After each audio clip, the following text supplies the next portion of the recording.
Estamos de volta com mais um Fala Franchising, o podcast da ABF. E como vocês estão vendo, continuamos aqui na maior feira de franquias do mundo. E olha, esse episódio é sensacional porque eu trouxe um pessoal bacana, bem-humorado, para responder as perguntas que nós coletamos nesses dias de feira. Muita gente vem, tem dúvidas, quer saber, e quem vai responder está aqui. Eu vou apresentar o Rodrigo Abreu, diretor de marketing e comunicação da ABF e CEO da Alpha Graphics. Bem-vindo, Rodrigo. Obrigado, Déia. Obrigado, Beno, Tânia, por terem aceito. E a ABF sabe que conta comigo para o que precisar. Boa, ele já apresentou nossos convidados, então vamos lá. Tânia, é um prazer recebê-la, ela é sócia da Zanin Advogados, bem-vinda.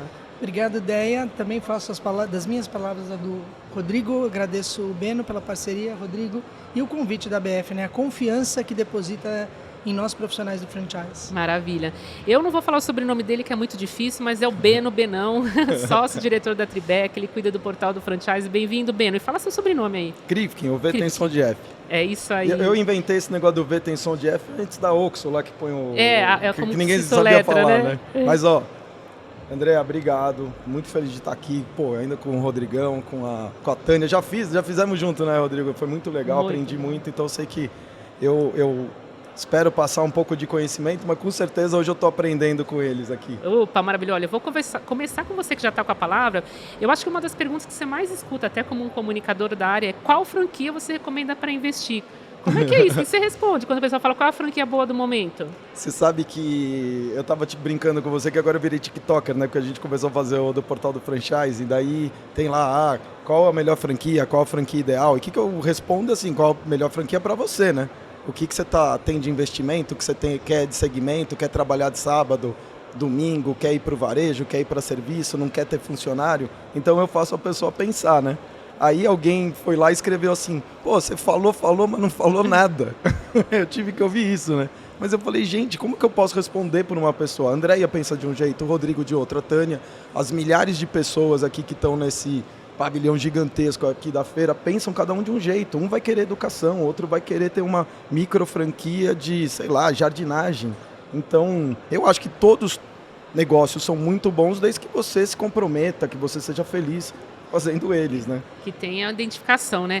Tânia, E posso contribuir? Sim, eu ia até por contribuir. favor. Uma coisa que eu acho que é importante também, que se confunde muito. O fato de você ser consumidor de uma marca não significa dizer que você tenha perfil para fazer a gestão desse negócio, dessa marca. Então, a identificação ela é fundamental, porque acho que é muito difícil alguém conseguir administrar e gerir um negócio que não se tem afinidade. Mas, eu vou me dar como exemplo. Sou um bom garfo, gosto de coisas gostosas, mas hoje eu não me vejo, e sou fã de várias marcas, mas não me vejo gerindo um negócio de alimentação. Meu perfil. Sou super fã de muitas marcas, mas você tem que ter esse controle mesmo, né? Então, acho que não é só o que é melhor para você, mas o que você espera e se você tem identidade de gestão. Acho que isso é uma coisa importante. Isso é importante que você comentou, né? Às vezes a pessoa fala, eu gosto de maquiagem, vou abrir uma franquia de maquiagem. Só que lá você vai ter que lidar com muitos outros aspectos que não é necessariamente a maquiagem. Você vai ter que atender gente, você vai ter que fazer fluxo de caixa, você vai ter que, né? Então isso é importante. Eu até queria perguntar para você, para quem está aqui na feira, quais são as dicas para quem está escolhendo essa franquia? O que a pessoa tem que prestar atenção para fazer essa escolha? Por favor, Tânia. Bom, vou puxar aqui um pouquinho para o viés do jurídico, né? A gente hoje tem uma lei que é uma lei que baliza, ela não é uma lei de obrigações, mas de estrutura. Então, eu acho que entender e ter profissionais para uma assessoria na hora da escolha. Então, a gente passou a primeira etapa. Ok, eu quero esse negócio para a minha vida, para ser empresário desse negócio. Eu acho que o documento que vai regulamentar a relação é uma questão importante. Tem uma lei que te dá diretrizes, tem profissionais, então também vou de novo me pegar como exemplo. Eu sou uma pessoa que não entendo de números, né? Como advogada não entendo e não tenho nenhum pudor de dizer que não entendo de números. Obviamente, eu hoje sou uma franqueada, o meu irmão é o meu sócio e ele entende de números e planilhas. Então, no momento dessa escolha, eu, obviamente, fiquei com a parte toda de formalismos e ele analisou planilhas. Então, certamente, eu seria uma pessoa que, se não tivesse esse apoio como sócio, eu ia precisar de alguém que pudesse examinar números, simular um demonstrativo de resultados de um lugar que eu quero eu já peguei o número de investimentos, eu escolhi a praça que eu quero, ela está disponível, agora vamos começar a estudar um pouco mais a fundo como é que vai ter que ser esse cenário de administração. Então, acho que são essas dicas. Tem uma dica adicional. Primeiro, sobre a observação inicial que a Tânia fez, que é conhecer o outro lado do balcão, que é identificar o dia a dia do negócio. Mas quando fala do documento, principalmente então da circular de oferta, no processo de escolhas, para mim, uma das coisas mais valiosas que tem lá é a obrigatoriedade da entrega da relação de franqueados e de ex-franqueados que saíram nos últimos 24 meses. Uma das dicas que eu mais passo às pessoas é investe tempo conversando com as pessoas que estão na rede, com a maior parte possível, e invista tempo conhecendo quem saiu da rede, entender o motivo do que aconteceu. É aí que, além das promessas, mas entender quem está na rede, como foi ou como é a relação, é uma das questões mais importantes. Eu ia até te perguntar isso, viu, Rodrigo? Porque assim, as pessoas investem o dinheiro, às vezes, de uma vida. Então, como é que ela pode saber se aquela marca é de confiança ou não? Essa é uma dessas alternativas, ligar para quem está ou esteve na rede. É uma das formas, mas não é a única forma. Mas o mais importante é entender o tempo de decisão tem que ser uma decisão com calma, uma investigação com calma. Até porque um negócio, na hora que você vai investir um dinheiro da vida, eu acho que não pode ser uma decisão tomada por emoção. Tem que se tomar cuidado até com questões de região, de adaptação do negócio para aquela região específica. Então tem uma série de cuidados, vamos imaginar, adicionais para se cuidar. Mas o que eu peço sempre a todo mundo vai com calma e vai com mais razão do que com emoção. Isso é uma boa dica aí para quem está procurando franquia. E eu queria também aproveitar o Beno aqui e perguntar assim, às vezes a gente viu franquias com investimento a partir de R$9 mil aqui na feira, de 9 mil até, enfim.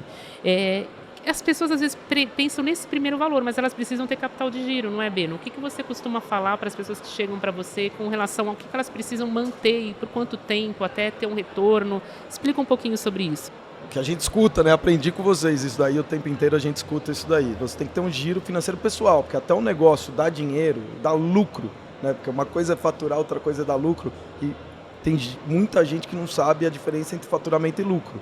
Então também é o nosso papel educativo aí de falar que despesa, receita, lucro, né? Então eles entenderem isso. Mas ele tem que pagar as contas da casa dele, então ele não pode, que nem sempre fala a mesma coisa, Rodrigo, não pode comprar só com o coração, né? Tem que usar mais a razão, obviamente o coração é até para escolher a marca e tudo mais, a intuição para saber que está indo no negócio certo, mas a razão vai mostrar que você tem que ter um capital a mais do que aquele que você está investindo no negócio, né?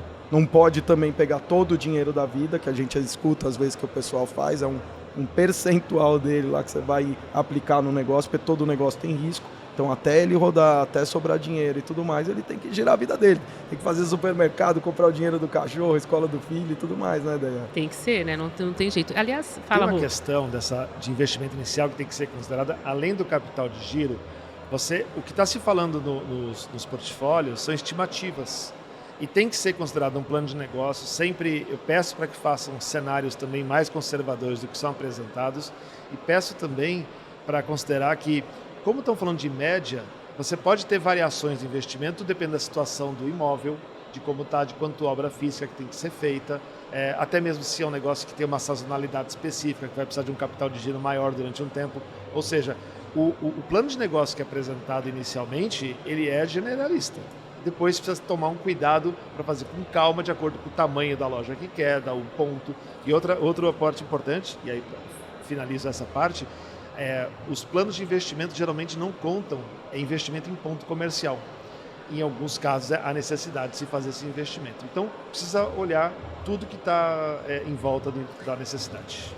Também complementando, na planilha de investimento, algumas franqueadoras já colocam um capital de giro nessa planilha. Outras deixam destacado.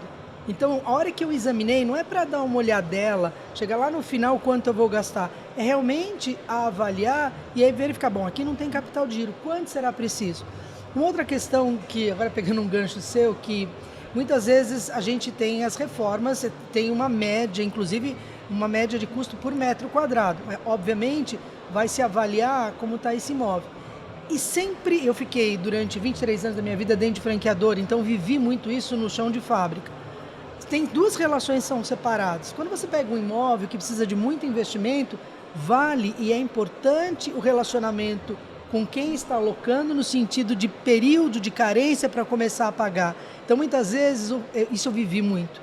Nossa, mas eu gastei mais do que imaginava porque o imóvel estava detonado. Aí já veio um pleito para a franqueadora. Por isso eu quero 6 meses de carência no royalty. Bom, você está negociando com a pessoa, não sei que eu posso dizer com a pessoa errada, porque antes, lá, na hora do imóvel, se eu vou fazer um investimento alto, inclusive muitas vezes de recuperação desse imóvel, de uma melhoria que vai ficar lá agregado para aquele imóvel. É com essa pessoa, é nessa relação que eu tenho que negociar. Então, as carências para começar, e que dá realmente um alívio. Um fôlego, então, né? Um fôlego. Então, às vezes, sobra sempre para a franqueadora. Eu digo que o parceiro último que tem essa visão, né? Eu paguei, fiz isso, fiz aquilo, e depois a franqueadora. Não, a franqueadora é uma empresa que tem que girar e tem o seu fluxo. Então, cuidado para não começar a exigir do parceiro onde você deveria ter exigido no tocante, no que diz respeito ao imóvel ali ou à obra, com quem está fazendo a locação. Aliás, essa foi uma das perguntas que chegou até nós. Assim, o pessoal falou, me interessei pela franquia X. O ponto, quem que vê esse ponto? É a franqueadora, é o investidor, é o interessado, é parceria? Como é que é, Rodrigo? Eu sempre entendo que a principal pessoa que tem que fazer a busca e a decisão final é do franqueado. A franqueadora transfere know-how, conhecimento sobre o tipo de ponto que ela precisa, as características que precisa, se é um ponto que precisa de circulação de pessoas, se é de carro, se precisa de estacionamento, precisa, quanto de metragem precisa. Então, a franqueadora envia as informações para auxiliar o franqueado. Mas a pesquisa inicial e depois a decisão de onde vai ser implantada, na minha visão, tem que ser do franqueado com a permissão da franqueadora para que seja instalada naquele local. Lugar. Mas como permissão, mas a decisão do franqueado. Tem algumas franqueadoras que eu vi que às vezes até oferecem, né? Eu tenho esse ponto, ou até às vezes tem imóveis próprios que aluga, né? Tem essa possibilidade também, né? Mas a maioria é esse caso. Mas né? a decisão é do franqueado. Do franqueado, né? Isso é importante. Aproveitando que a gente está falando dessa questão de investimento, de contas, às vezes o potencial franqueado ele não tem ainda esse conhecimento de entender se aquele plano de negócios ele é execuível. Então, como é que ele faz para entender essas contas? Assim, ele tem que procurar um auxílio para saber se aquilo lá realmente ele vai conseguir, porque tem o prazo de retorno, tem o investimento. Como é que ele avalia essas contas? A Tânia acabou comentando sobre o caso dela específico, que é buscar uma pessoa que esteja próxima do negócio. O fato é que quando você, aí de uma forma generalista aqui, quando você se torna empreendedor e se torna empresário, o seu papel, e é um pouco também completando o que o Beno falou antes, ele passa a ser de empresário. Empresário ele contrata, ele demite, ele opera a chão de fábrica e ele faz gestão financeira. A gestão financeira começa exatamente na análise do plano de investimento.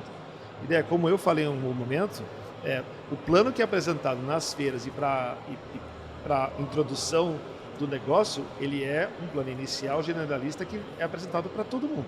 Depois precisa ser feito com a ajuda de quem entende contas para ver o quanto que aquilo tem que ser o mais próximo do real, sabendo que são projeções, então não significa que é promessa de resultado, mas tem que ser feito da forma mais realista possível. Mas eu volto a insistir que mesmo você não faça um plano de negócio só, faça um plano realista, mas faça um pessimista também, para você, numa situação de crise, alguma coisa, você se preparar para o pior cenário. Posso pegar um gancho? Por favor. Uma coisa que é importante que ele comentou, ser empresário. Eu acho que precisa desmistificar um pouco, né? Não adianta assim, eu sou franqueado, mas antes de ser franqueado, tem que ser empreendedor e empresário. Perfeito. Se portar como tal e entender a sua responsabilidade. E muitas vezes até buscar qualificação. E a gente tem parceiros que qualificam.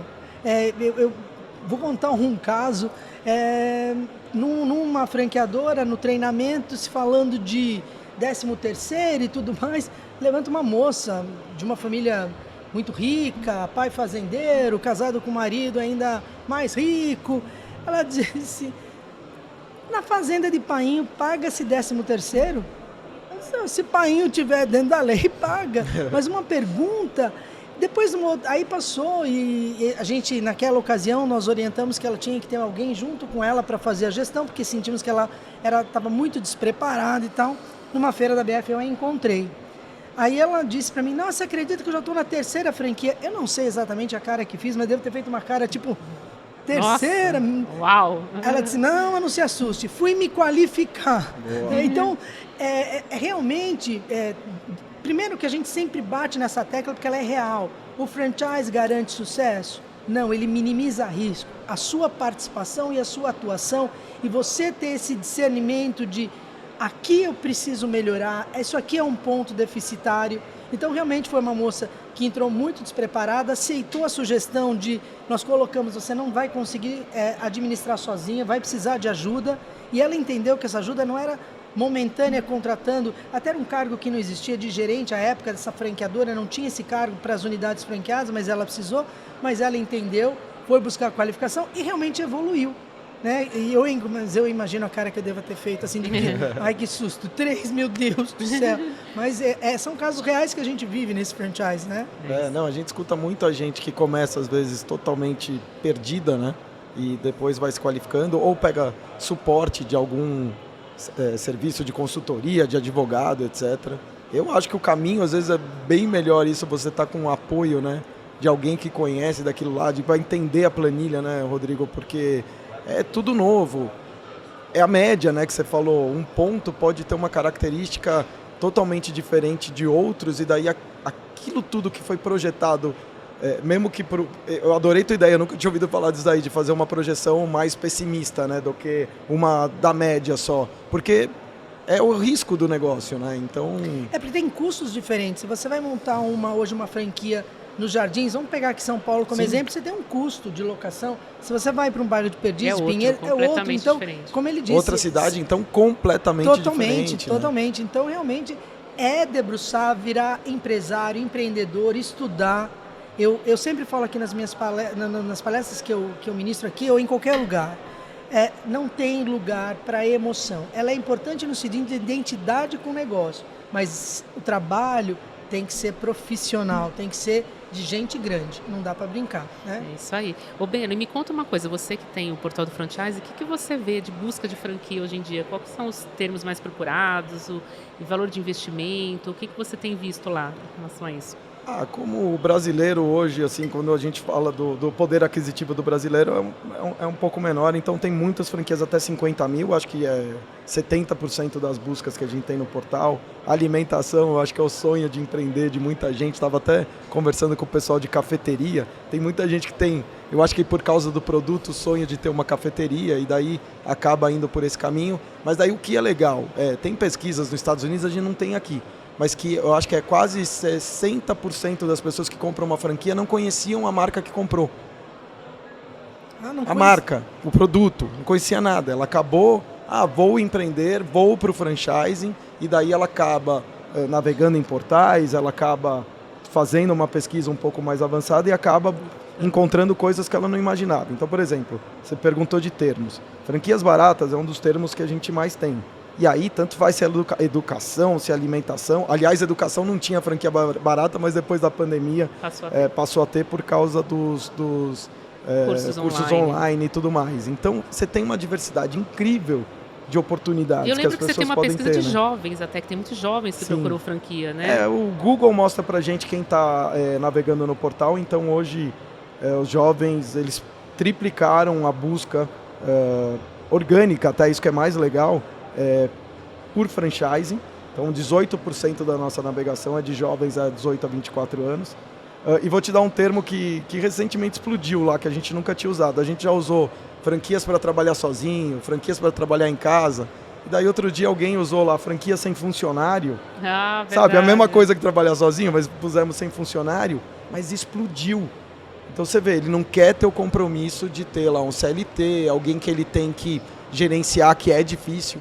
Assim, o que eu mais escuto de franquias, e é o operador, o franqueado que vai fazer, é operar gente. No dia a dia você está lidando com as pessoas. Mas não é só franquia, né? Um escritório de advocacia também tem essa dificuldade de hoje em mão dia de obra. Né? Acho que de acertar e de conseguir transitar bem nessa área. Né? Acho que um dos desafios que complementa isso é que, principalmente depois que a gente passa por crises, aumenta o número de empreendedores que estão empreendendo por necessidade e não só por sonho, por desejo de ter um negócio próprio. Então, a gente acaba tendo pessoas que, e aí vem, completando o que a Tânia falou, buscam o franchising porque ele não está ainda preparado para ser empresário e precisa minimizar riscos. Então, começar do zero ou começar com uma marca reconhecida, com quem transfere know-how, conhecimento constante, com quem já tem processos formatados, mas, de novo, ele vem muito mais por uma necessidade do que por um sonho. E aí precisa se qualificar para tomar a decisão. Decisão, né? Isso é importante que você falou. Agora, embora também em questão de sonho, saiu este ano uma pesquisa do Sebrae mostrando que o empreender já é o segundo maior sonho do brasileiro. Era o terceiro, passou a ser o segundo e está bem próximo do primeiro, que é viajar. Então, logo mais também tem essa questão, né, do sonho era mesmo. ter uma casa própria, não é? Não, viajar. Depois empreender, para daí comprar uma casa própria. Depois em seguida vem casa própria e carro, mas está bem próximo já. Eu acredito que na agenda do ano que vem já seja, porque subiu, eu não tenho agora o número, mas subiu muitos pontos percentuais. Estava mais atrás e agora está bem próximo do primeiro. O Rodrigo falou uma coisa que eu não tinha pensado nisso, sabia? Que as pessoas hoje vão empreender também por necessidade e não só por sonho. Eu não tinha tido essa reflexão, mas é uma coisa que aí a gente começa a pensar que a coisa tem que ser mais cuidadosa, porque quando você tem a necessidade, talvez você... Não tenha o critério tão alto. Talvez. Existe a necessidade por falta de opção, existe a necessidade por complemento de renda, existe a necessidade por querer envolver outras pessoas da família em negócios. Então, as necessidades Não, é perfeito, são... eu não tinha pensado, como o Ben falou no começo, a gente aqui vem até para aprender, né? Porque eu não tinha tido esse insight, essa reflexão, né? Aí que é mais importante ainda, as duas coisas que a gente já bateu aqui na ponta, mas a questão da educação, porque se é por necessidade, ele dificilmente já vinha se preparando para isso. Perfeito. E a segunda parte, que é a questão da emoção, porque se é por necessidade, você pode morder iscas erradas mais fácil. E a gente comprova isso, Rodrigo, com pesquisas que a gente faz no portal. Por que você quer empreender? E o número 1 é ter uma renda maior ou uma renda complementar, mas é dinheiro. Então, para a gente era claro isso daí, a gente foi ao longo do tempo com pesquisas vendo que nitidamente é isso daí. E tem um terceiro lá que é alto número percentual, que para mim é muito curioso, que é ter mais qualidade de vida. Olha que interessante, E aí, isso eu não conhecia. sei lá, a gente que empreende, né? A gente fica assim, nossa, mas qualidade de vida onde? Né? Porque o empreendedor rala muito no começo, né? Ele vai ter lá na frente. Não, pode falar, Rodrigo. Quando fala em qualidade de vida, para a questão do empreendedor, não é se trabalha muito ou trabalha pouco. Não. É questão de liberdade de escolhas. Tá? Porque eu, ao decidir empreender, eu posso ter a liberdade de levar meus filhos na escola e nas apresentações, buscar, sair a hora que eu quero, sair antes para viajar. Posso, em momentos de maior demanda, ter que ficar mais tempo trabalhando do que os colaboradores. Mas a liberdade é o que busca isso. A gente tem uma pergunta de liberdade. Não trabalhar mais ou menos. Porque se for... mas eu acho que esse é o cenário ideal, que você acabou de falar. E muitas vezes eu não sei se todo mundo tem essa clareza. Se qualidade de vida não se pressupõe ser um pouco mais leve. Vai chegar um momento que isso até é possível. Se a gente hoje tem um movimento do multifranqueado, que ele tem mais de um negócio, então ele tem que... Lá na frente ele vai ter isso. Né? Vai ter isso porque ele está já preparando a equipe. tudo certo, né? Mas certo, eu acho que assim, o que ele falou é perfeito. Mas muitas vezes assim, nossa, eu não quero mais aquela coisa rígida. E eu falo, bato muito nessa tecla. Não quer o chefe. A gestão não é da franqueadora. Outra frasezinha pronta, mas que eu acho que ela reflete. O franchise ensina a pescar, não pesca para você. Porque eu vivi isso. Olha, eu estou aqui, eu estou precisando remontar a minha equipe. Quando é que vocês vão fazer o processo seletivo? Não, eu te preparei para fazer um processo seletivo. Eu te preparei para treinar a sua equipe. Então, perfeito, Rodrigo, mas acho que... Existe o tempo para que isso aconteça de cada um. E aí, reforçando assim, o papel do franchising é de transferência de know-how, não de fazer por ele. Exatamente, e perfeito. Aí cai na responsabilidade. Agora, se você é sozinho, você vai fazer tudo sozinho. Se você tem outros para te ajudar, aí você começa a ter de novo essa questão da liberdade de escolha. Eu falei liberdade de escolha, de você poder escolher fazer isso ou não. Se você deixar de fazer e tiver que fazer, vai refletir também no resultado do negócio. Ô Rodrigo, outro dia o pessoal da Cacau Show, Alexandre Costa, postou um vídeo que eu achei demais, assim, porque ele vira e fala, olha, se você não quer trabalhar no sábado e no domingo e às vezes ter que sair de casa porque aconteceu alguma coisa e você tem que ver a loja, e ele foi falando sobre isso, ele falou, tudo bem, tá tudo certo, mas a Cacau Show não é para você. Cacau Show é varejo, como boa parte do franchise é varejo. O varejo é uma coisa que consome muito, né? Muitas lojas trabalham de sábado, domingo, e é final de semana, e é feriado, e não sei o que, não sei o que. Então, ainda mais eles, né? Datas especiais, né? A gente tem, sem estender, mas só como exemplo, mas a gente tem loja 24 horas. Olha, imagina. 24/7. E aí? Tá, 3 horas da manhã, deu um pane em alguma coisa, o cara tem que, né, Rodrigo? Tem que estar estruturado para que as coisas aconteçam. É isso mesmo. Eu queria te perguntar uma outra coisa que chegou muito aqui, o pessoal veio, trouxe perguntas e é para cá que a gente vai direcionar. Eles querem saber sobre financiamento. Algumas redes oferecem capital, não oferecem? Onde que busca para poder investir numa franquia? Vocês têm essas informações? Como funcionam? Tem que ter o capital no bolso ou tem a franqueadora dar uma ajuda nisso? Eu creio que é uma decisão de cada franqueadora, não existe uma regra para isso. Decisão da franqueadora e decisão do plano de negócio do franqueado. Como decisão pessoal, eu penso que o dinheiro de financiamento tem que ser considerado tendo uma segurança muito clara de que aquele negócio vai gerar um resultado para pagar aquela conta que vai chegar. Eu prefiro usar financiamentos para crescimento. É um endividamento positivo que eu faço, mas para crescimento de operações e não necessariamente para começar endividado. Agora, de novo, não é uma regra, porque teve momentos que eu, por necessidade para empreender, eu tive que fazer financiamentos e contrair dívidas para que aquilo acontecesse. Então, não vejo como uma regra, não existe uma regra para isso, mas tem que ser considerada e aí mais ainda estudada no plano de negócio. Agora, e aí, quando você faz a análise pessimista do negócio, e se não performar como você imaginou inicialmente? Ou no tempo que você precisa. No tempo que você imaginou. Da onde você vai tirar mais investimento. Então, eu entendo que quanto mais capital tiver próprio antes de entrar com dívidas, é melhor, é mais seguro. Mas não elimina oportunidades de entrar com financiamentos. Tanto é que a gente vê redes, né, Rodrigo? O Rodrigo falou que não tem regra, e tem redes que, pode fazer financiamento. Não vejo muita... Às vezes a rede tem um relacionamento com um banco X ou alguma linha de crédito e ela encaminha, não vejo ninguém fazendo... A franqueadora, que você queria saber, não vê. Mas tem franqueadores que não aceitam um franqueado que está financiando. Começa com financiamento. Porque justamente o que o Rodrigo falou, ele não quer... Às vezes vai ser o primeiro empreendimento da pessoa, né, aquele perfil do potencial franqueador, né, que a gente viu na pesquisa, ou um cara iniciante, o investidor iniciante. E aí começar com dívida, um cara que ainda não sabe nem empreender. Importante dizer, tem linhas de financiamento muito boas disponíveis que tem carência.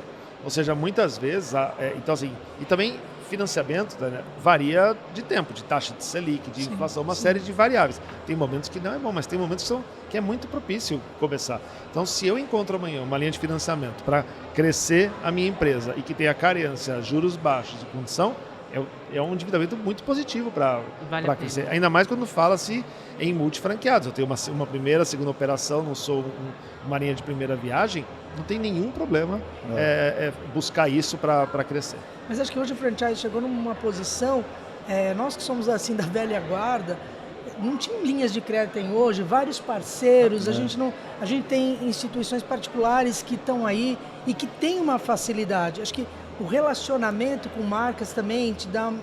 eu não vejo nenhuma franqueadora que faça isso dentro de casa. Mas elas às vezes arrumam um caminho, mas eu concordo plenamente com os dois, no sentido de melhor que eu tenha todo o capital e até realmente sabendo que tem esse movimento fortíssimo no nosso país, que a gente já está há muito tempo com a história do multifranqueador, entender que pegar dinheiro para um segundo, para um terceiro, faz mais sentido, a coisa fica mais azeitada. Então, eu acho que um pouco mais de segurança, até porque às vezes você está com um dinheiro muito justo. Vale a pena, porque se acontecer alguma coisa, vamos pegar o que a gente viveu, gente. Nunca ninguém...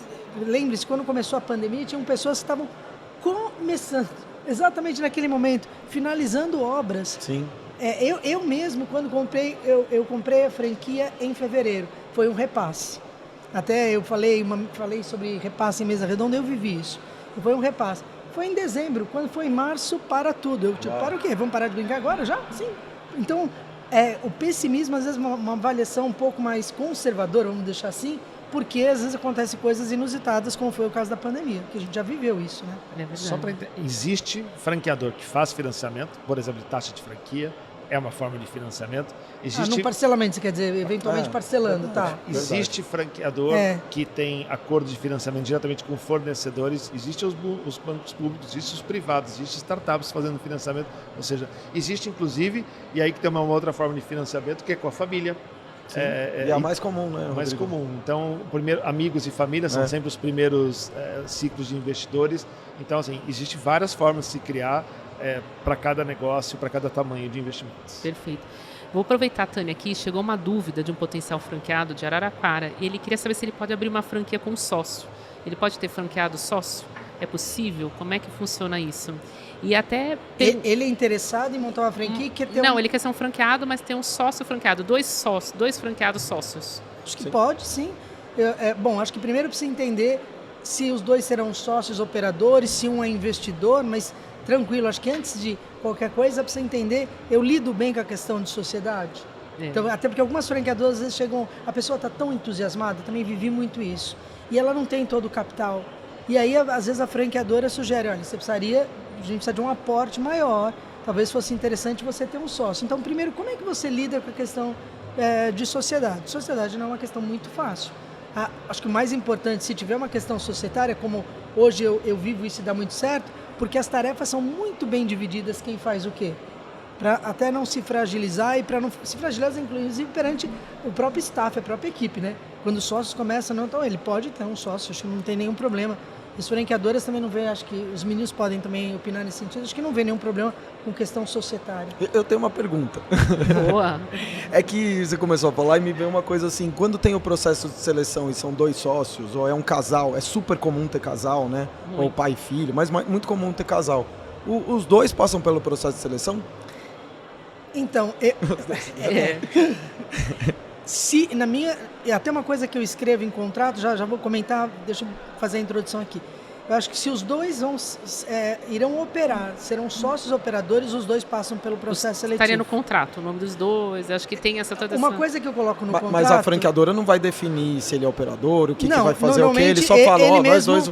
Normalmente eles falam, mas uma coisa que eu coloco importante, que eu acho importante no contrato, tanto acho importante que eu escrevo isso. Muitas vezes, sei lá, é um casal, o marido continua trabalhando e a esposa está tocando a franquia. Essa era outra dúvida. De repente, esse marido resolve começar a operar também. Então, eu coloco que se um sócio investidor, que inicialmente era um investidor, decide participar da operação, deve obrigatoriamente participar pelo treinamento dessa franqueadora. Porque senão ele começa a tocar um negócio com as suas premissas, com as suas ideias, com aquilo que ele acredita. Então não só seleção, mas também depois um treinamento, né? Exatamente. Então assim, se ele tem que embarcar ele lá. Se ele, na verdade, ele é investidor, eu aportei dinheiro, não vou operar.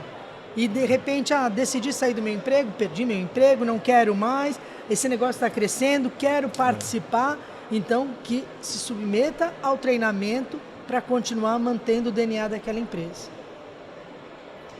Primeiro que a definição de direitos, de deveres e inclui as regras de saída tem que ser muito bem estabelecidas na sociedade com qualquer pessoa que seja, para que seja menos traumático possível qualquer ruptura. A segunda coisa é no processo de seleção, aí a resposta é os dois participam, mas o mais importante é sempre a exigência de participar quem vai operar o negócio, quem vai ser o franqueado. Porque é muito comum surgir candidatos que estão buscando um negócio, aí você, no processo, fica sabendo, é o meu marido que vai tocar, é a minha esposa, é o meu filho. Aí a minha posição, minha recomendação é no dia seguinte, fala, a pessoa tem que estar aqui. Porque não deve-se, ou deve-se evitar, escolher um negócio para outra pessoa operar. Isso é perfeito. Porque amanhã eu venho, se eu sou marido da Tânia, perdão, posso usar o exemplo? Pode. Adorou, né, Tânia? Perfeito. Adorei. Agora fechou com chave de ouro. Pode encerrar o podcast. Depois de terminar agora, aqui pra gente amanhã. Formalizar, você falou isso para uma advogada, cara. Vai pra lua de mel daqui. Vamos formalizar esse troço. Ficou vermelho, olha lá. Lógico, mas não, e dá um exemplo, eu não posso amanhã chegar para ela em casa e dizer, toma um presente, comprei esse ramo de atividade para você, é assim amanhã que você vai tocar. Isso acontece muito. Acontece muito. E eu já ouvi muita história também de uma franquia que está sendo bem tocada, aí chegou o marido depois e meteu o dedo, comecei para baixo. Porque não está treinado. Porque não está treinado, Porque começou a não dar pitaco, como ele falou, né? Do seu gosto, como você falou, né? E é só pegando aqui também mais um gancho, a gente fica pegando gancho um do outro, mas assim, uma coisa também que é muito, e que é um ponto de atenção para os franqueadores dar trabalho. Então veio lá a Tânia, começou a operar e ela treinou e vai bem. O marido quer dar pitaco mesmo não sendo operador. E às vezes, quantas vezes eu vivi isso? Não, vocês pediram para fazer assim, mas o meu marido... Eu disse, oi? Como seu marido? Não, porque meu marido é que faz o meu financeiro. Então, as franqueadoras ficarem muito atentas com essas interferências extraoficiais, que atrapalha muito a gestão. E depois a franqueadora que é cobrada. É que sofre, né? Paralelo a isso, quando fala de sócio que não está no dia a dia da operação, também recomendo que o franqueador tenha comunicação com esse sócio que é só investidor, entre aspas. Porque se ele concentra 100% da comunicação no sócio operador, um dia, se o sócio investidor reclamar de qualquer ação ou de não está o retorno de investimento do jeito que eu propus ou do jeito que eu queria e assim por diante, ele muitas vezes não tem todas as informações do dia a dia, do que era proposto fazer, o que tinha que ser feito. Então, eu recomendo que tenha um processo que, independente se tendo relação com a franqueadora, seja de operador ou de sócio, apenas investidor, mas que ele tenha conhecimento do que está acontecendo na operação. Engajar, né? Engajar o franqueado, quem está do lado, o operador, o investidor, é isso aí. Uma outra dúvida que chegou aqui em grande quantidade é se o franqueado ele pode criar um site, um e-commerce ou gerenciar as redes sociais da unidade. Como funciona isso no setor? É caso a caso. Cada franqueador define a sua estratégia. Inclusive, isso é uma questão que tem que ser muito bem conversada, muito bem definida por questão de território.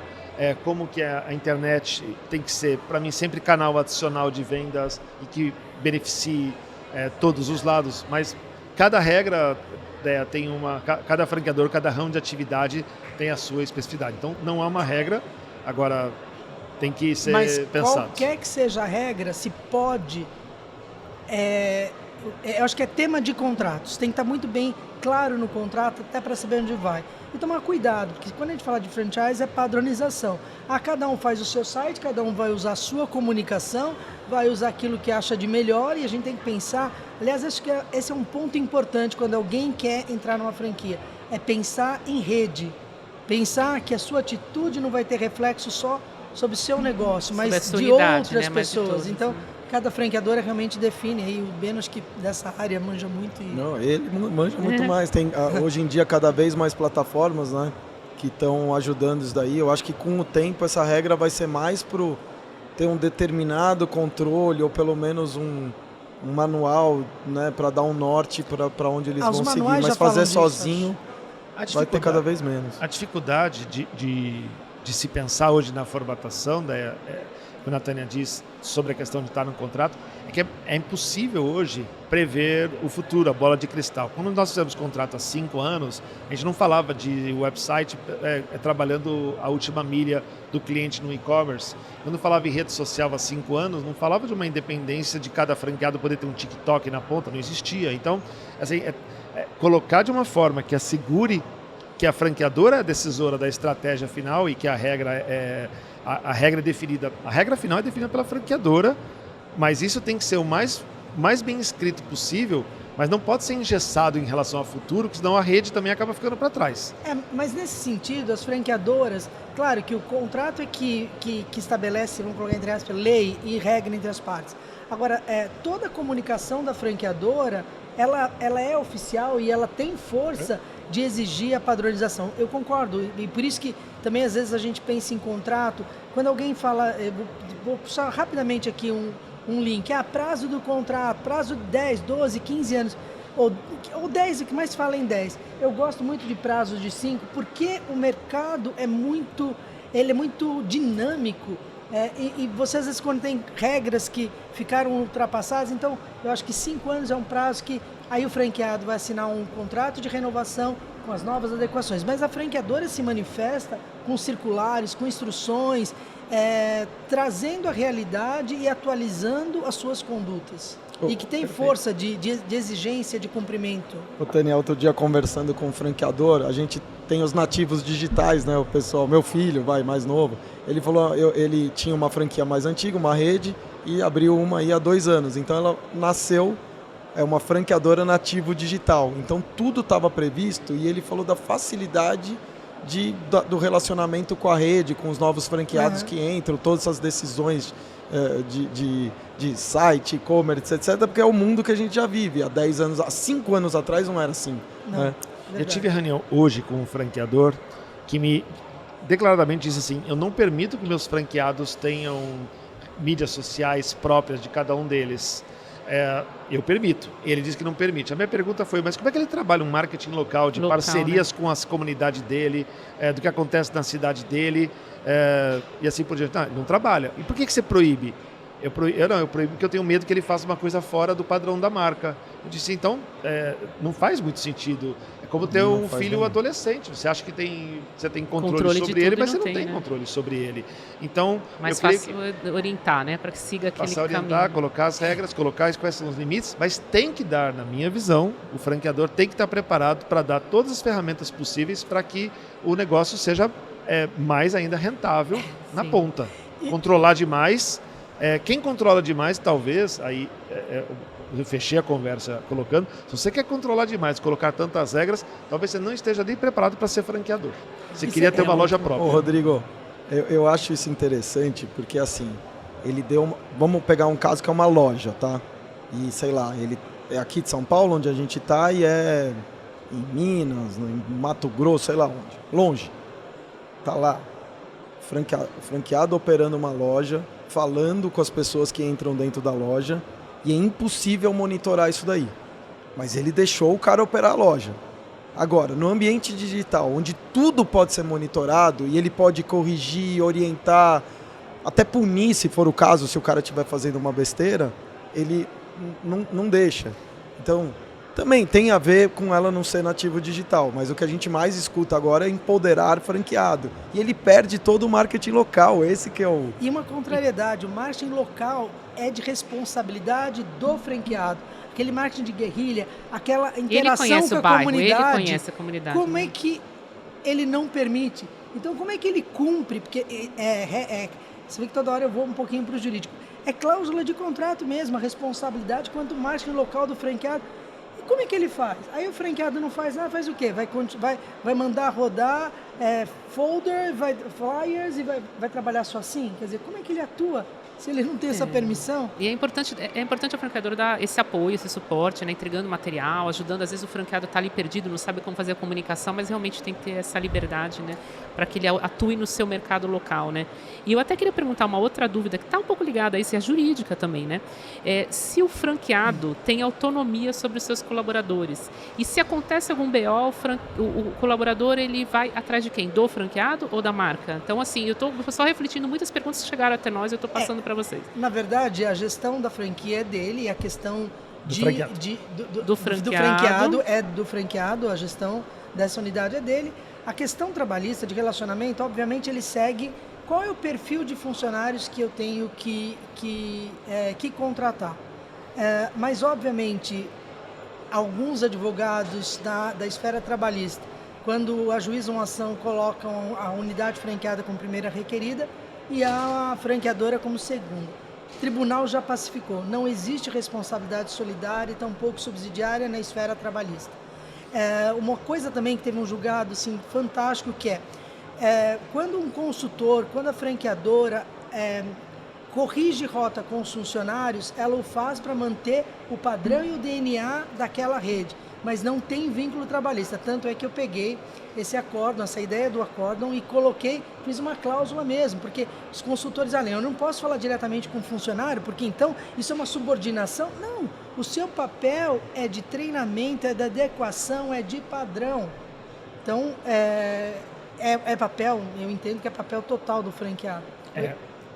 Contribuindo com o que ela falou, agora, o que a gente tem que entender como franqueador, sem ter a responsabilidade sobre o colaborador do franqueado, Mas nós temos que entender que algo de ruim que aconteça, que um colaborador de um franqueado se comporte mal num atendimento ou numa mídia social, que cometa inclusive um eventual crime num atendimento que pode ser de racismo, de homofobia, qualquer coisa, pode imediatamente impactar na marca, que reflete tudo. Então, é transferência de know-how, é criação de regras de conduta em mídias sociais, muito treinamento, mas aí um pouco do que o Beno falou também monitoramento do que cada um está fazendo, mas não fazendo a gestão sobre a pessoa, mas tomando um cuidado do que se reflete para a marca. É porque às vezes ele me deu um insight aqui.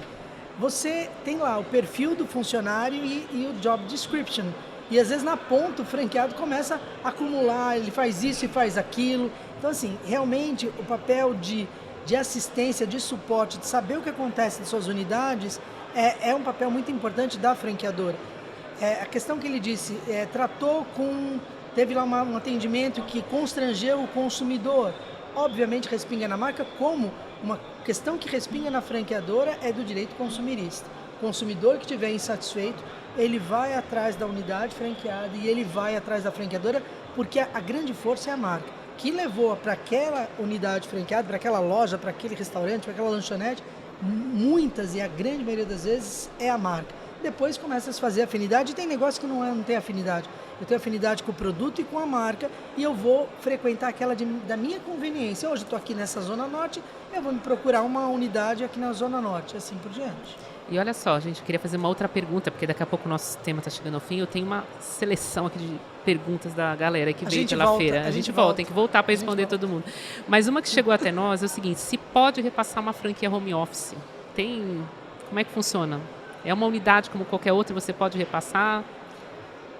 Juridicamente, existe alguma orientação? É difícil responder isso. É que, na verdade, eu fiz agora, semana passada, uma home office, porque a carteira de clientes não está dentro de casa, a carteira de clientes está fora. Então, nesse você repasse, atua dentro de casa, mas você está... E o repasse não foi nem... A pessoa home office, então ela e um colaborador, e a pessoa acabou tendo um diagnóstico bastante severo de saúde e está se afastando e realmente preferiu repassar para poder cuidar de si. Então, na verdade, a gente repassou a carteira de clientes, inclusive na continuidade da prestação de serviços. Tinham serviços que iam ser começados, que houve a contratação, mas não começou. E quem vai dar continuidade é o novo franqueado. Então, claro que você não tem a estrutura física de repasse, mas tem a carteira de clientes e o direito de exploração em determinado território. Sim. Perfeito. É como se fosse trocar o ponto apenas. Perfeito. O território está o mesmo, a carteira de cliente está o mesmo, mas você não ia levar a outra pessoa, o novo operador, para sua casa, né? Para trabalhar lá. Então, o home office é só um jeito de se trabalhar, mas a gente acompanha muito mudança de território, mas eu, de novo, encaro apenas como uma mudança de ponto no mesmo território. E está crescendo muito nessa busca para o home office, né, Beno? Você vê isso lá no portal, né? E, olha, uma outra pergunta que o pessoal faz é assim, se tem alguma garantia ao comprar franquia e o que está incluso na taxa de franquia. Você também recebe muito direto. Isso, né, Beno? Tem garantia em comprar franquia. Tem garantia? O que você responde? O negócio tem risco, né? Não tem, né? É o saia na frente aqui. A única coisa que você tem tem marca. Uma das coisas, a gente falou aí de marca e suporte. A gente, na pesquisa, o suporte e treinamento vem na frente de marca.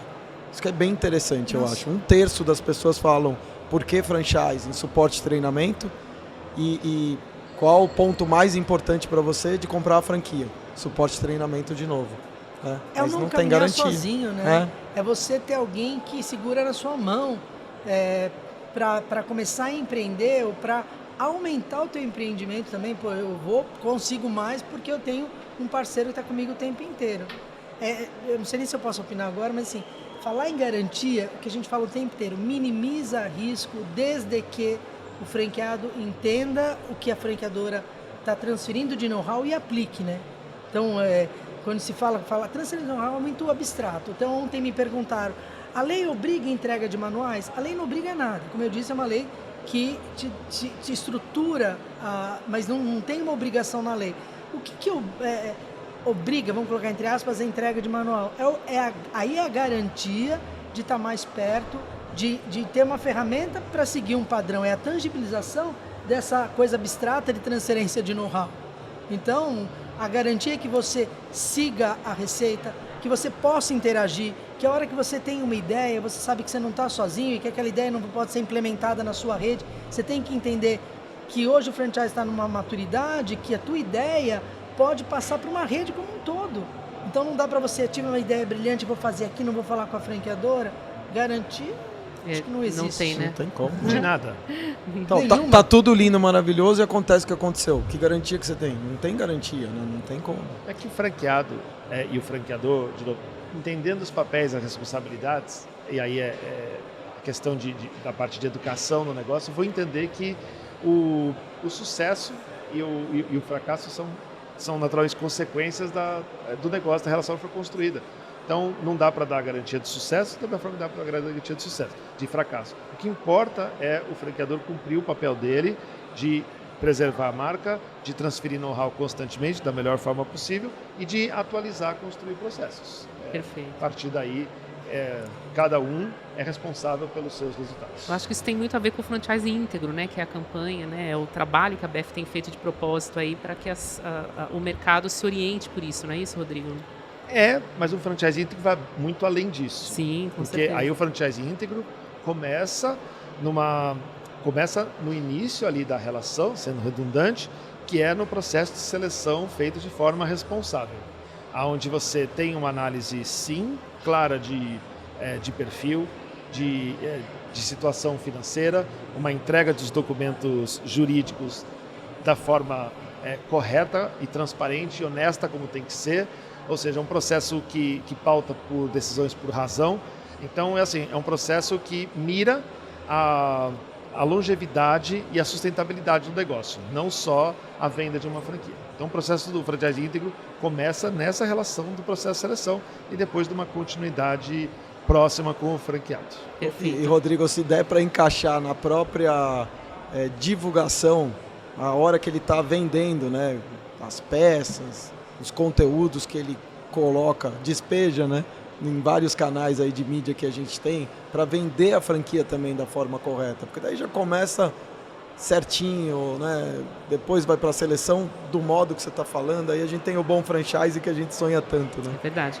Queria perguntar para a Tânia também uma questão que chega muito para a gente falou muito de franqueado, agora falando um pouco do potencial franqueador, como que pode franquear uma empresa? A pessoa que tem um negócio, fala, eu quero entrar no franchise, eu quero franquear, quero me tornar um franqueador. O que ele tem que se atentar e percorrer aí de jornada? Bom, primeiro eu acho que ele tem que pensar que isso precisa ser formatado para um trabalho em rede. E formatação, né, é muito comum as pessoas me ligarem, doutora, você formata a rede, eu quero que você faça o instrumento, os documentos, né? E na verdade, o processo de formatação, você tem a elaboração de um business plan, de um plano de negócio, você tem os instrumentos jurídicos, circular de oferta, pré-contrato, se for o caso, contrato, os manuais. Então, realmente você tem hoje profissionais que estão preparados para te ajudar a transformar o seu negócio próprio numa rede. E muitas vezes o que é bom para um negócio próprio precisa ser adaptado quando você vai trabalhar em distintos lugares e locais. Então também tive uma experiência que a moça tinha uma lavanderia e ela achou que a formatação era simples. Ela buscou uma grande rede, se passou por candidata, à época ainda recebia circular de oferta de franquia em papel. Beleza, ela achou que está tudo certo. Ctrl+C, Ctrl+V. Ela exatamente. Nossa. E aí começou a vender. Obviamente que não deu certo. Ela não tinha preparo, ela não tinha um plano de negócio elaborado. Então, a coisa assim, né? Eu peguei, mas estava tudo escrito lá. Mas você sabia, de novo, se transfere know-how quem de fato tem. Não é simplesmente. Então, quantas vezes... E muitas pessoas também já viam acontecer isso. Busquei uma consultoria para fazer o processo de formatação. Mas não dá para o meu bolso. E aí faz uma coisa macarrônica ali, uma coisa doméstica, sem ter a noção exata que está lidando com a vida, com patrimônio, muitas vezes o dinheiro como o Rodrigo falou agora há pouco, o financiamento às vezes com familiares. Aquela família se reúne, junta um dinheiro de uma vida inteira, né? A sogra colaborou com a poupança que a vida inteira fez, e aí tem uma atitude leviana dessa, de achar que é só... uma coisa comum, né? Vou no Google e coloco lá, modelo de coffee. E aí pega uma substituição. Claro que nós que elaboramos instrumento jurídico, nós temos um esqueleto, mas o recheio desse esqueleto vai de acordo com os negócios e as particularidades. Tem que parar em pé, né, Tânia, o negócio, antes de ter uma coffee, né? Exatamente. Porque no final ela tá pegando esse dinheiro tão suado aí que você tá falando, mas ela mesmo vai quebrar. Exatamente. E uma coisa que é importante, eu tenho um modelo lá, né, que já foi testado, e muitas vezes quando a gente entra para formatar, que você avalia, tem alguns ajustes que precisam ser feitos, que a pessoa que está ali está tão viciada que também não observa. Então acho que a formatação de uma rede é um processo muito sério. Dentro do processo de formatação, a Tânia falou sobre o processo de franqueabilidade. E uma das partes principais do processo de franqueabilidade, que vai além da formatação jurídica, que vai além da parte financeira de manuais, é o perfil, é entender se a pessoa tem perfil para ser franqueador. Tá? Porque tem muita gente que quer tratar franchising como se fosse loja própria. E comunicar, transferir know-how para franqueado é diferente de falar, de comunicar e treinar gerentes. Então, tem que analisar. Então, de novo, é uma coisa que tem que buscar os especialistas. E da mesma forma que o franqueado tem que decidir investir com calma, o franqueador também tem que analisar com calma se ele pode ser um bom franqueador. Legal. Rodrigo, legal isso que você falou. Eu tenho várias vezes que vem um amigo meu, não sei o que, eu quero pegar o meu negócio lá, sei lá, uma loja e quero virar franquia. Eu falo, vamos sentar aqui. Você entendeu que se você fizer isso, você vai abrir um segundo negócio, uma franqueadora, isso. É um outro CNPJ. Aí, cara, o cara não sabe, as pessoas não sabem isso, é muito interessante também. E daí ele vai, em 7 minutos de conversa, ele fala, pensando melhor. Né? Esse é o papel até desse podcast, é trazer informação para todo mundo que está pensando em entrar no setor ou que já está e quer franquear mais. Então, é muito importante a gente levar essa informação de qualidade. E eu queria aproveitar que a gente está partindo para o final, para que vocês façam as considerações finais, contem um pouquinho do que vocês estão vendo na feira, que este ano aí está altíssimo, e dá uma dica também para quem está entrando no setor, o que precisa levar em consideração. Começa, Beno. Feira tá linda, tá maravilhosa, quarta-feira lotado, quinta todos os dias lotados. Tem negócio aí que eu parei para olhar porque eu não sabia o que era. Você olha o nome e fala, tanta coisa nova, né? A gente que tá tanto tempo aí no setor, tem as marcas mais tradicionais, mas tem muita coisa nova e muita coisa diversificada. Mas de dica, eu gosto de falar uma coisa, eu prefiro eu comprar do que ser comprado. Então quando você vier aqui, olha, se você está determinado a comprar, sei lá, moda, olha vários negócios de moda, para depois você entrar em contato e, se for o caso, receber uma coffee e tudo mais, e você poder comparar entre os negócios, em todos os sentidos. Desde o atendimento no stand, a gente fala muito de experiência, né? Como a pessoa te recebeu, como depois ela entrou em contato, como foi a negociação até chegar numa coffee. Você já tem um problema na venda, imagina depois, né? Porque assim, daí se você só for em uma e não comparar pelo menos 2, que seja 3, né? Para mim é de 3 para cima que eu faria. Como você está sendo comprado, você não comprou, você não escolheu, você foi escolhido porque você conseguiu passar no processo de seleção, mas você não tem a menor ideia do que tinha mais no setor, né? Então uma coisa que é da minha pessoa, mas enfim, eu sempre acho que é o caminho assim, mais interessante para saber se está comprando direito ou não. Uma boa dica. Tânia? Acho que o Beno falou muita coisa importante aí, mas eu vou repetir. A pergunta que eu mais escuto é assim, você acha que franchise é um bom negócio? Não acho. Não acho que é bom negócio. Tenho certeza que é um bom negócio. Ufa! Não, tava preocupada aqui. Todo mundo faz essa Deus cara, do tipo... céu. Não, eu tenho certeza que é um bom negócio, desde que você tenha razão para ingressar tanto como franqueador, como uma empresa franqueadora, ou quanto franqueado. Que você entenda que pesquisas são necessárias, que comparações são necessárias, que você vai montar um negócio que você vai trabalhar, que é importante, que você... Muitas empresas exigem, inclusive, que ele é operador, barriga no balcão. Então, que a racionalidade... Eu acho que no mundo corporativo, eu passei por isso, né? Eu fiquei 23 anos da minha vida dentro de empresa franqueadora até tomar a decisão de montar meu próprio consultório, meu próprio escritório. Então também foi uma decisão de deixa eu colocar na balança e avaliar e agir de maneira profissional. Porque não tem, eu acho que franchise, porque a gente está falando de franchise agora, não tem espaço para amadorismo e para emoção. Tem que ter racionalidade. Às vezes você pode falar assim, mas oratória de quem está envolvida com a BF, é mentora, é instrutora. Não, eu sou franqueada. Eu decidi sair de trabalhar numa franqueadora com o sonho de ter o meu negócio e contribuir com o segmento. Então já foi um passo enorme. Eu investi o meu dinheiro numa franquia, se eu não acreditasse, então eu não acho não, eu tenho certeza absoluta, mas também quando franqueada, eu entendi se era um bom negócio para o meu perfil, se o local que estava sendo ofertado era factível, né? Uma coisa que agora, até saindo daqui da continuidade, não compra-se franquia por território.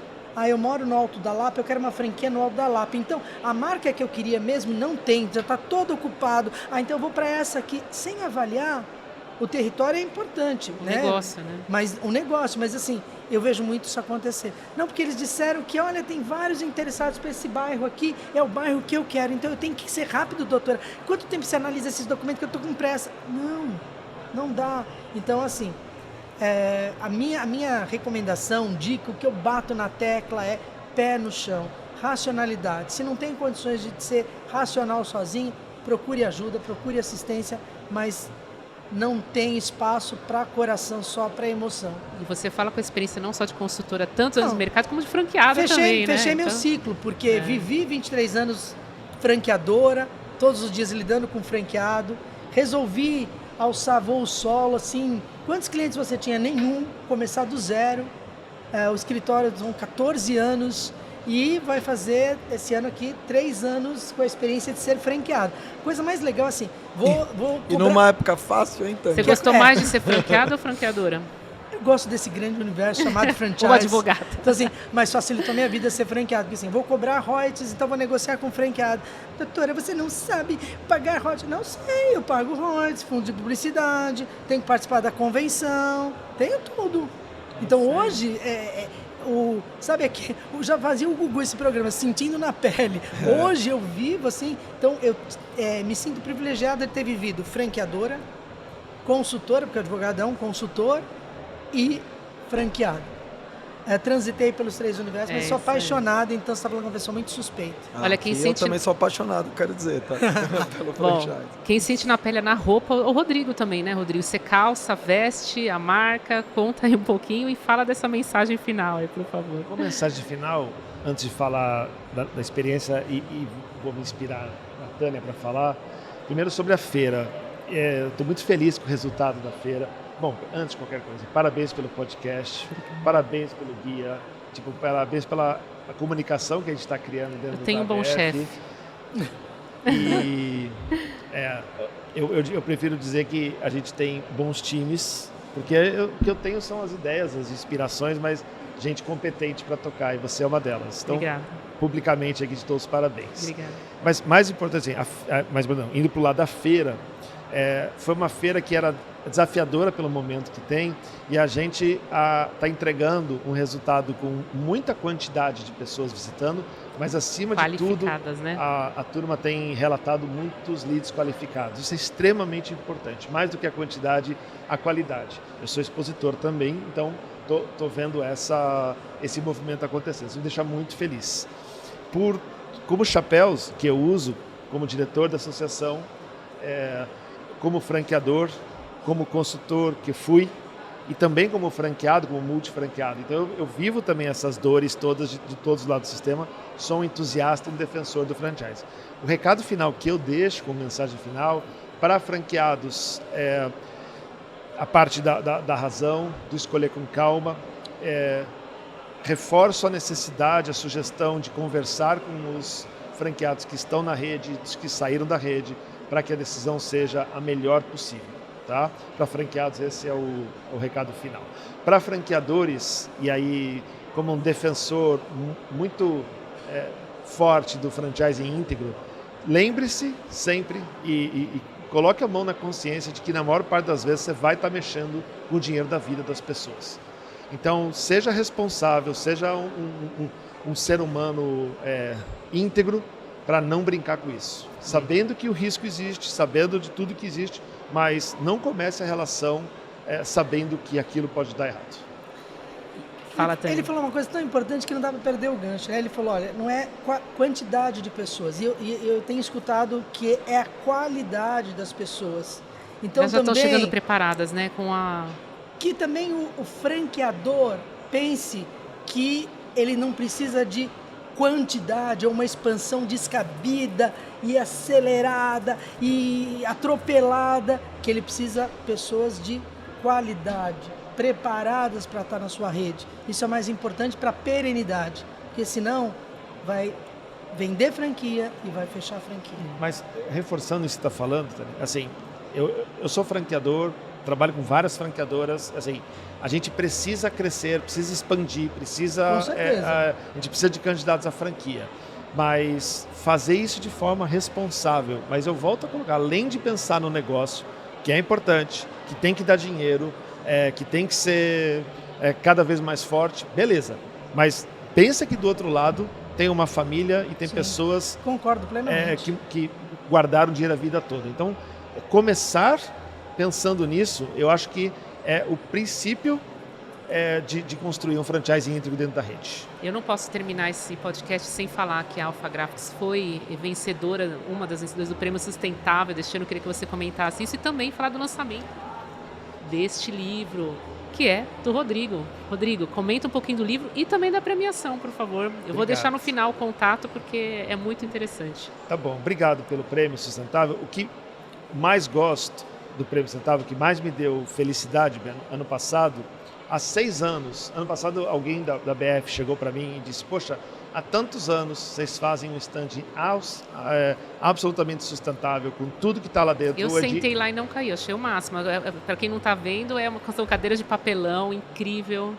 Mas mesa de papelão. Muito legal. Tudo isso, mas são materiais ou de reuso, ou que vão para reciclagem depois, mas não só os móveis é uma parte do que a gente considera do stand sustentável, dos materiais que estão sendo usados de distribuição, são pensados comprovadamente com papéis vindos de reflorestamento, os nossos atendentes que ficam no stand distribuindo os folhetos ou fazendo os bips são de uma das organizações que a gente apoia, que traz jovens com síndrome de Down.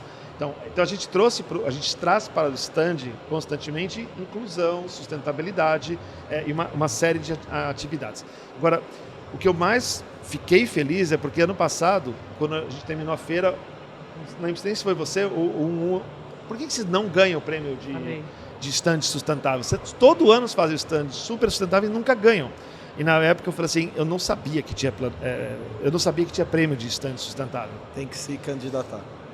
E aí eu falei assim, isso só me deixa, na verdade, mais feliz, porque a gente não construiu stand para ganhar prêmio. A gente construiu o stand porque é o nosso coração, porque a nossa cultura, o DNA da Alpha Graphics faz construir stands sustentáveis.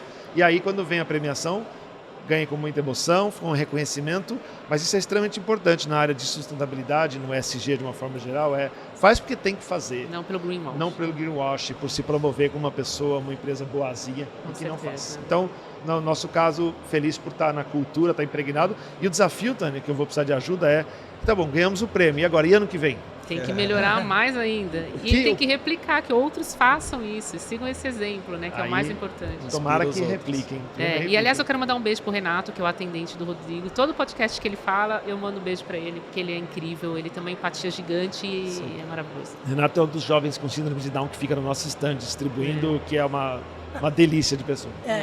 Eu quando eu vi ele abriu um sorriso que cativa, assim. Então, fala parabéns. se não tem uma conexão direta com a marca. Mas uma coisa, emoção, olha o que ele disse, assim, a gente não montou um stand para ganhar prêmio, então quando isso é cultura, quando isso é genuíno, faz sentido. Quando você constrói porque você tem lá o objetivo de aparecer ou de ser premiado, mas Essa coisa de ser genuíno, acho que é o maior valor, Rodrigo. Parabéns. Obrigado. Eu comecei com o Estou time encantada com você. Obrigado. Como se não se conhecessem. Eu comecei com o time de marketing quando eu tenho a tendência a querer, naturalmente, promover as coisas de uma forma que viralize, que exponencie. Mas quando vem a questão principalmente quando a gente está mexendo com inclusão, isso tem que ser feita, de novo, o marketing não pode estar acima da cultura.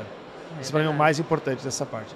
E sobre o meu livro, obrigado pelo espaço, foi um livro que eu escrevi durante a pandemia, 90% dele eu escrevi no começo da pandemia, o desastre, o impacto que aconteceu nos nossos resultados, nossas vendas e a incerteza do que ia acontecer com os negócios, com a minha vida e, óbvio, de todos que estão juntos, foi o que me estimulou a escrever o livro. Eu estava num momento muito mal, mas encontrei na inspiração na filosofia estoica uma fuga de escrever para poder refletir, para se provocar.